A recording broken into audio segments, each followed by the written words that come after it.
I know that I will live to regret this, but this is one of the episodes I would have absolutely loved to do in the dark. But here we are. Montpelier, or Mount Pillier Hill, is home to the infamous Hellfire Club, surrounded by deep forestry, known as Hellfire Hill Wood. The former hunting lodge was built in 1725 by William Connolly, the Irish Speaker of the Commons. The Duke of Wharton, who founded the UK Hellfire Club in 1718, intended to satirise and ridicule the church. Legend has it he even appointed the devil himself as the club's president. However, there's considerable debate surrounding the claim that the club members were actual Satanists, and it's widely believed that that's more myth than reality.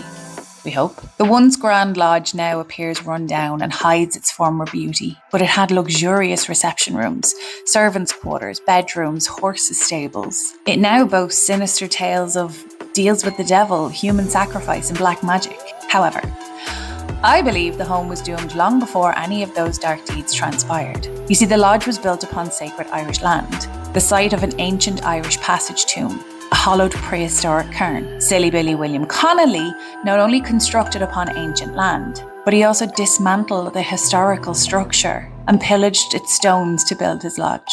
Whether out of ignorance or indifference towards preserving something so sacred, his actions irrevocably desecrated the site. Perhaps the significance of such hallowed ground was not fully realised in an era long ago. The construction of the national route from Limerick to Galway was delayed by nearly 10 years, based solely on a local folklorist passionately advocating for an alternative route, driven by his belief in a sacred fairy tree, where the fairy folk from Connacht would meet with the fairy folk from Munster, and they were said to convene here. While the validity of this claim remains uncertain, the road was redirected, leading many to caution against disregarding the wishes of the fairy folk. Anyway, William Connolly persistently attacked the site, even going so far as to remove an ancient standing stone and repurpose it as a lintel above his fireplace. Now, shortly after construction, a powerful storm blew the roof off of the lodge, and this raised questions about whether or not it was repercussions from the ancient ancestors for disturbing the burial site. Despite the possibility, Connolly seemed either unaware or unwilling to accept it, as he simply replaced the roof with a barrel-vaulted ceiling and disregarded it as a possible warning. The lodge was the central meeting place for club members, and they also gathered at the Eagle Tavern in Cork Hill. The lodge, surrounded by a forest and offering great views of Dublin, offered the perfect combination of authority and secrecy members wanted. The Hellfire Club attracted wealthy individuals who were inspired by the Enlightenment philosophy. They liked to challenge societal norms and good taste, intentionally ignoring the moral principles they were taught, to see how far they could push the limits. And with their wealth, there were no limits. The Irish chapter of the Hellfire Club was created in 1737 by James Worsdale and Richard Parsons. This part of history includes both fact and fiction. One known fact is that club members drank a lot. In fact, it was considered mandatory. There's reports that they drank a fiery mix called Scalteen, which is basically hot whiskey and butter. The club meetings often turned into scenes of violence, sexual misconduct, and even murder, apparently committed by Henry Barry, the Lord of Santry. Henry Barry was known as an angry drunk, and according to some stories, he set fire to his chairman's bed while his chairman was in the bed sick.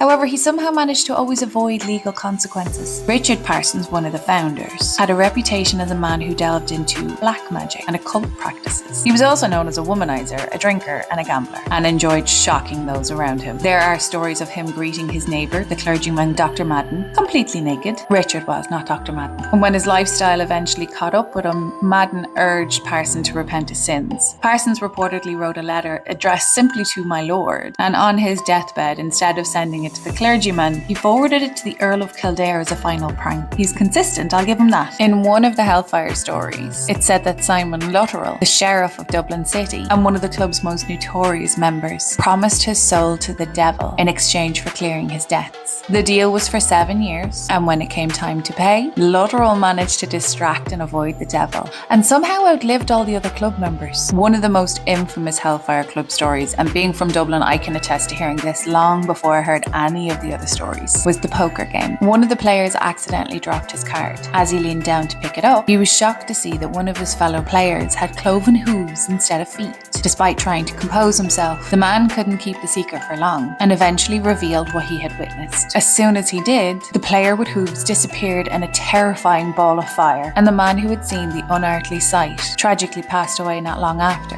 That story might sound familiar to some, as it bears a striking resemblance resemblance to the legend of Loftus Hall, possibly Ireland's most haunted house. Perhaps it's a coincidence that the Loftus family also owned a hunting lodge nearby on the hill. Just saying. A letter believed to be from a club member referenced the sacrificing of maidens. However, it has been urged that this alludes to taking their virginity rather than their lives. Another story tells of a young boy who visited the Hellfire Club and witnessed some of the rituals that took place. It said that he was so traumatized by what he saw that he never spoke again, which isn't too hard to imagine, considering the reported club rituals include allegations of dousing a cat in scaltine and setting it on fire. Now, while it's essential that I express that I am open to understanding certain aspects of their activities, like drinking, gambling, sacrificing of maidens even, and general debauchery, I cannot condone any form of animal cruelty, so I sincerely hope that this particular account is one that is not true. Second only to the card game with the devil, perhaps the most well-known story is the haunting of the large black cat.